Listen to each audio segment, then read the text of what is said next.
play Mike, I play the voice and the guitar. Richard played drums. Lee, I play bass. Hope I played keys and sing.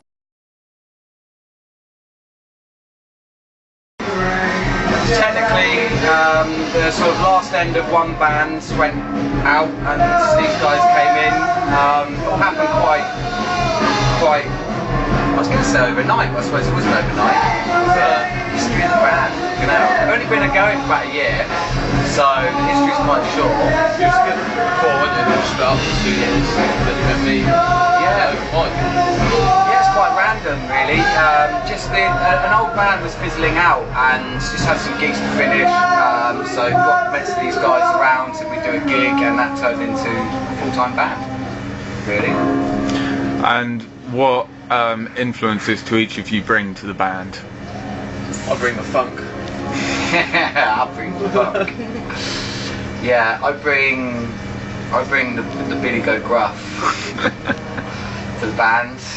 And the songs, Mike does the songwriting. And the songs. Brings a new song to band practice and then we all put in our own Input, yeah. Hope's quite classical. Yeah, I come from a classical background. Yeah, it's good. I'd say my background's a bit grungy, even though we're not necessarily playing any grunge. Mine's just funk. Pure funk. Richie's probably, God knows, I couldn't really speak for Richie. Just Keep it back and hold it steady. yeah. Excuse me, got a bad name. Oh, Yeah, we've all got quite different influences, and we all play quite different styles. But whether those styles, you can define them in our songs, whether they're just an influence. See, if that makes sense, you know, I'm influenced by grunge, whether we play grunge music or not, I don't think we do, but it still is. Probably a bits of grunge in there, maybe. Yeah. So I've got an acoustic guitar. Yeah. Yeah. And what do you draw from your life to influence the lyrics and the music that you play? Fucking ex-girlfriends. Chased with a knife. People chase, yeah, getting knife attacks, ex-girlfriends, and Mondays, musicians, other musicians. yeah, no money, no money, no weed. no weed. Quite pretty influential. Dodgy jobs, sex, smoking fags. So sex, drugs and rock and roll then. Well, And tell us a bit about some of the gigs that you played. well, I think the best, I would say our most penultimate gig would be Cruising the Green. I think a lot of bands that get asked to play that gig have been going for quite a long time. This year they said there were up to 4,000 people there. 5,000, I think it was. Or give or take, you know. And so it's just great to have the chance to play. I think we really suit playing bigger stages. So I think it was just great to have the chance to have that opportunity. Have a big fucking crowd and Everybody's up and dancing. nice bit of sun and, you know, free alcohol around. Free never. So that was a good one, but I have to admit we're here at the Cellar Bar now.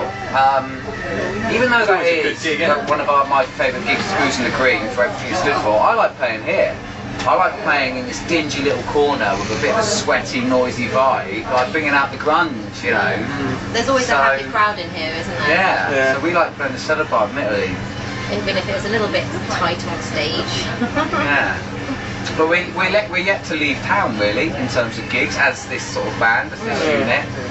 We've all got experience gigging around the country and out of the country in other bands, but because we're fairly new, maybe only just almost a year since Richard's been in the band. Yeah, I forget what we are. I don't even know what question I'm answering. that's the next thing we want to do, really want to sort of broaden the venues that we go to and then branch out a little bit, get up to London, do some gigs up there. Southampton also has got a good music scene, that's pretty local, so yeah, we want to sort of just get out as much as possible. Far and wide. Anywhere everyone will have us. And are you working on any material to release at the moment? Yes. We just released Our debut EP, maybe a couple of months. We released that at Grooves, which was great. Which was recorded in Southampton, yeah, by our friend Marcus Seeper. So that's out and that's released, and we're all really fucking happy with that. We do sort of tend to say there's songs that we were playing in the beginning of the band getting together, and now we're ready to. If we had the resources, we could probably record a small album now, and that's probably the next step. Only last night we did a sort of demo recording, so we can analyse that. So yeah, we're going to record our own. Rather than asking someone else for it and having to wait for someone else, we're going to make our own. Loads of money. Yeah. So yeah, we'll have. I reckon by the end of the summer we'll have at least another little EP out. What summer? Well, yeah. Or by Christmas, I reckon we'll at least have another EP out. And how are you going about recording it yourselves? Me. I'm recording it, and then he's got knowledge as well. We just bounce off each other and set up mics and whatnot in rooms wherever we're rehearsing. Alright, so it's a very homegrown album then. Pretty much. We've got enough gear between us. You stick it into Cubase on his laptop. Yeah. All the mics and that. We've got some night and heat, so we can borrow some shit. So, bit of a throw it together. We know that we're not professional producers, but we don't want to pay. So Can't pay. We ain't got any money. If anyone out there wants to give us some money, yeah, we're thinking about looking into getting some management as well to help us with. I was thinking about prostitution. And what is your plans for the next year? I'd say we don't know what our plans are for the next week. I'd love to say just make release music. an album and get a record contract and tour around the world. Just push it. We can't do any more than, I suppose, keep writing songs, keep playing, and I suppose just try and get further afield. It'd be a dream to have a record contract, of course, but because we're fairly new, I think we just need to keep getting our name out. I think we need to play more and more out of town. Definitely. Yeah, and get another record that's maybe a bit more up to date with our sound, and push that for We're going to play some festivals next year too. Yeah. Partly for the crack, but also it's great exposure. You get people coming to your festivals, and you have been selling like gigs.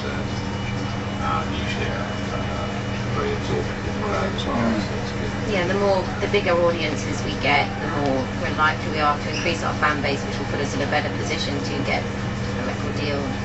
So we were ready for festivals this summer, I have to admit, but we missed the deadline. we only just released our demo, Yeah. so we didn't have anything to send to them, and they book 6 months, a year in advance. So Yeah.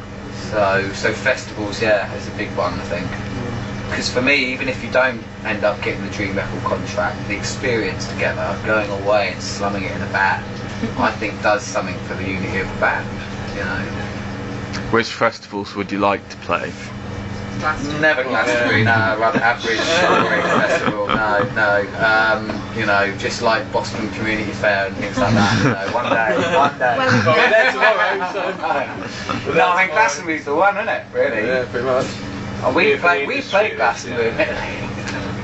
Glastonbury's really good. Glastonbury's well worth playing. Some of the smaller festivals are really good these days. End of the Road, it's got a good rep. Two corporates and two bollocks and White Pepsi and all that shit. Yeah, for 5 hours. Big chill would be a good one. And a more interested audience as well. People have gone there for the music rather than to tick a box like we did to Henley and Ascot and over there Glastonbury on corporate tickets. Real music fans go to the smaller, medium-sized festivals, because they really want to see the bands that they don't go to tick a box and they go to in their bollocks. And the industry go and hunt at the smaller festivals as well. They know who's on the bigger festivals, it's all the big acts already signed. We go and hunt bands at the smaller festivals so they get picked up, get new exposure, new ears. And what gigs do you have coming up?